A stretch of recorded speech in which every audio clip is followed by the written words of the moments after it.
नमस्कार दोस्तों, स्वागत है आप सभी का हमारे चैनल जीएस नॉलेज पर। इस वीडियो में हम बात करेंगे इंडियन पॉलिटी के एक topic basic structure of constitution की। चलिए शुरू करते हैं। सबसे पहले हम जानेंगे बेसिक स्ट्रक्चर ऑफ कॉन्स्टिट्यूशन का मीनिंग क्या है, उसका इमरजेंस कैसे हुआ, केशव नंद भारती केस के आने के बाद क्या क्या उसमें और डेवलपमेंट हुए, साथ ही क्या एलिमेंट्स है बेसिक स्ट्रक्चर के। दोस्तों, शुरू करने से पहले अगर आपको हमारे वीडियोस पसंद आते हैं तो चैनल को सब्सक्राइब जरूर करें, साथ ही वीडियो को भी लाइक करें। चलिए शुरू करते हैं। सबसे पहले मीनिंग से। जैसा कि आप सब जानते होंगे कि हमारी पार्लियामेंट के पास पावर है कि वो कॉन्स्टिट्यूशन को अमेंड कर सकती है। समय के साथ या बढ़ती मांगों के साथ कोई भी एक्ट पास करना होता है तो उसमें अगर कॉन्स्टिट्यूशन को अमेंड करने की ज़रूरत पड़ती है तो पार्लियामेंट उसको अमेंड कर सकती है। बेसिक स्ट्रक्चर ऑफ कॉन्स्टिट्यूशन का मीनिंग ये है कि पार्लियामेंट एक पर्टिकुलर कॉन्स्टिट्यूशन का बेसिक स्ट्रक्चर जो है उसको अमेंड नहीं कर सकती। अगर पार्लियामेंट ऐसा करती है तो हमारी इंडियन जुडिशरी उसको रिव्यू करके स्ट्राइक डाउन कर सकती है उस अमेंडमेंट को। ये एक तरीके का लिमिटेशन है on the power of parliament to amend the constitution. ये एक्सप्रेसली मेंशन और डिफाइन नहीं है हमारे कॉन्स्टिट्यूशन में। कॉन्स्टिट्यूशन को अमेंड करने के लिए पार्लियामेंट को आर्टिकल 368 के अनुसार जो भी प्रोसीजर्स है वो फॉलो करने पड़ते हैं। इसके थ्रू अमेंडमेंट या तो सिंपल मेजोरिटी से किया जा सकता है या स्पेशल मेजोरिटी से या स्पेशल मेजोरिटी के साथ साथ स्टेट लेजिस्लेचर के हाफ रेटिफिकेशन से। इसका मतलब कुछ आर्टिकल्स जो हैं वो सिंपल मेजोरिटी के साथ अमेंड किए जा सकते हैं और कुछ स्पेशल मेजोरिटी के साथ, और बाकी कुछ इतने टफ है उनको अमेंड करना, उनमें स्पेशल मेजोरिटी से साथ साथ स्टेट लेजिस्लेचर का हाफ रेटिफिकेशन ज़रूरी होता है। अब बात कर लेते हैं इमरजेंस ऑफ बेसिक स्ट्रक्चर की। हमारा ये बेसिक स्ट्रक्चर कैसे इमर्ज हुआ।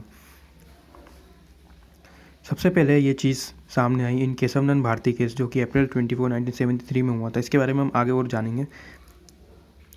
जो डेवलपमेंट हुआ डॉक्ट्राइन का वो इंटरफेयर के लिए हुआ कि जुडिशरी कैसे हमारे कॉन्स्टिट्यूशन का जो आइडियल है उसको प्रोटेक्ट करके रख सके।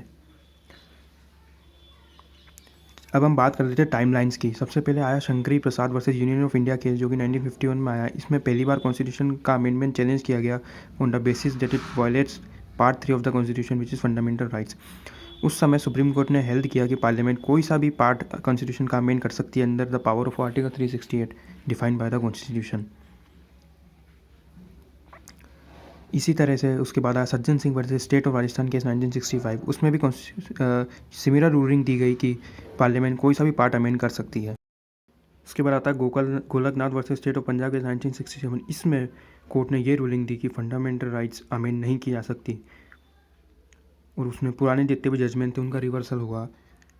उन्होंने बोला कि fundamental rights transcendental and immutable है, पार्लियामेंट किसी भी तरह से इन राइट्स को किसी भी इंडिविजुअल से नहीं ले सकता। उसके बाद इन रूलिंग के बाद पार्लियामेंट ने कॉन्स्टिट्यूशन को अमेंड किया और हुआ 24th अमेंडमेंट एक्ट 1971। इसमें पार्लियामेंट को पावर मिल गई कि वो कॉन्स्टिट्यूशन का कोई सा भी पार्ट अमेंड कर सकते हैं, चाहे वो फंडामेंटल राइट हो या और कोई सा भी पार्ट हो। उसके बाद आता है the most famous Kesavananda Bharati versus state of Kerala case 1973, जिसे फंडामेंटल राइट्स केस भी बोलते हैं। इसमें कोर्ट ने ये रूलिंग दी कि पार्लियामेंट चाहे तो फंडामेंटल राइट्स भी ले सकता है, यानी कि ये वेरिएशन था जो अभी हमने पढ़ा 24th अमेंडमेंट एक्ट का। लेकिन इसमें सुप्रीम कोर्ट ने ये भी कहा कि पार्लियामेंट एक कॉन्स्टिट्यूशन का एक बेसिक स्ट्रक्चर ऑफ डॉक्ट्राइन है जिसे वो अल्टर नहीं कर सकता।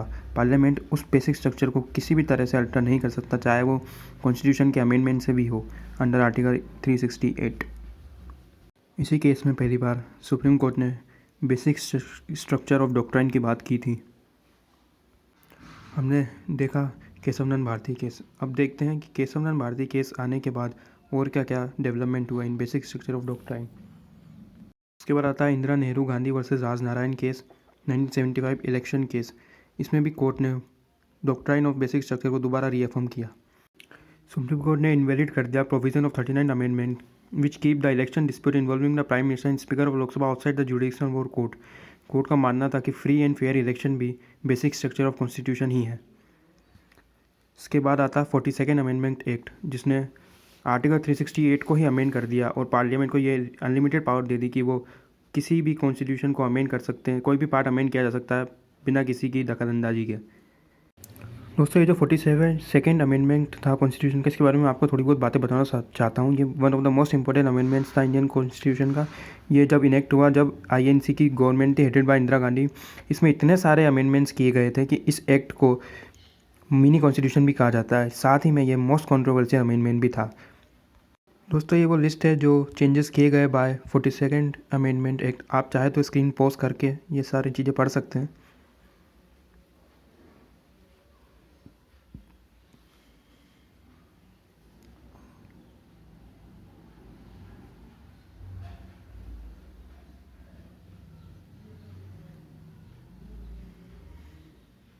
चलिए वापस हमारे टॉपिक पे आते हैं। हमने 42nd अमेंडमेंट एक्ट देख लिया था। इसके बाद आता है Minerva mills versus Union of India case 1980। इस रूलिंग में सुप्रीम कोर्ट ने कई सारे जो प्रोविजंस ऐड किए गए थे 42nd अमेंडमेंट में उसको नल घोषित किया, इनवैलिड घोषित किया, और जो जुडिशियल रिव्यू था उसको बेसिक फीचर ऑफ कॉन्स्टिट्यूशन माना। इसके साथ ही 2 फीचर्स मेनली जुडिशियल रिव्यू और balance between fundamental rights and DPSP, इनको बेसिक स्ट्रक्चर में ऐड किया गया। जुडिशियल रिव्यू के बारे में मैं आपको बता दूं कि जब जुडिशियल रिव्यू कोर्ट के पास एक पावर है कि अगर कोई भी एग्जीक्यूटिव या लेजिस्लेचर ऐसे लॉ पास करते हैं जो कि कॉन्स्टिट्यूशनल के इनवैलिड है या अनकॉन्स्टिट्यूशनल है, तो कोर्ट उस एक्ट या बिल का रिव्यू करके उसे नल और अनकॉन्स्टिट्यूशनल घोषित कर सकता है। इसके बाद आता है Waman Rao versus Union of India case 1991। इसमें भी सुप्रीम कोर्ट स्टिक रहा to the doctrine of basic structure. Supreme court ने यह भी क्लेरिफाई किया कि बेसिक स्ट्रक्चर उन्हीं कॉन्स्टिट्यूशनल अमेंडमेंट में लगेगा जो इनेक्ट हुए आफ्टर 24 अप्रैल 1973, जो कि डेट ऑफ जजमेंट थी ऑफ केशवनंदन भारती केस। इसके बाद आया Indira Svane versus Union of India case 1992, जिसे मंडल केस भी कहा जाता है। इसने थी constitutional validity of OBC reservation with creamy layer exclusion. साथ ही rule of law was added to the basic structure of the constitution. इसके बाद आया Kihoto Hollohan versus Zachillhu and others case 1992। ये एक डिफेक्शन केस था। कोर्ट ने रूलिंग दी कि 57th अमेंडमेंट एक्ट 1995 जिसने एंटी डिफेक्शन लॉ को इंट्रोड्यूस किया वो, लेकिन जो स्पीकर और चेयरपर्सन का जो डिसीजन रहेगा वो जुडिशियल रिव्यू के लिए लाया जा सकता है कोर्ट में। साथ ही फ्री एंड फेयर इलेक्शन, साथ ही सॉवरेन डेमोक्रेटिक रिपब्लिक स्ट्रक्चर को भी बेसिक स्ट्रक्चर ऑफ कॉन्स्टिट्यूशन में ऐड किया गया। ऐसे Bommai versus Union of India case 1994, supreme court ने डिसीजन दिया कि प्रेसिडेंट का रूल अंडर आर्टिकल 356 भी subjected to judicial review. Federalism, secularism, democracy, unity, integrity, social justice, judicial review, ये सारी चीज़ें बेसिक स्ट्रक्चर ऑफ कॉन्स्टिट्यूशन में ऐड की गई। इसके बाद आता है IR Coelho versus state of Tamil Nadu case 2007। ये था 9th schedule case. Supreme court ने अपील किया कि 9th शेड्यूल में आपने जितनी भी चीज़ें रख रखी है उनको रिव्यू किया जा सकता है अगर वो बेसिक स्ट्रक्चर को डैमेज करती हैं। दोस्तों मैं थोड़ा सा आपको 9th शेड्यूल के बारे में बता दूँ। 9th शेड्यूल में कई सारे सेंट्रल स्टेट लॉज हैं जिनको कोर्ट में चैलेंज नहीं किया जा सकता, और वो सारी की चीज़ें फर्स्ट अमेंडमेंट एक 1951 में ही ऐड कर दी गई थी। उस समय उसमें 13 लॉ ऐड किए गए थे। अभी तक उसमें 284 लॉज ऐड किए जा चुके हैं। अब हम बेसिक स्ट्रक्चर के एलिमेंट्स देख लेते हैं, कौन कौन से एलिमेंट्स हैं। Supremacy of constitution, sovereign democratic and republican nature of Indian polity, secular charter of the constitution, separation of powers between the legislature, the executive and the judiciary,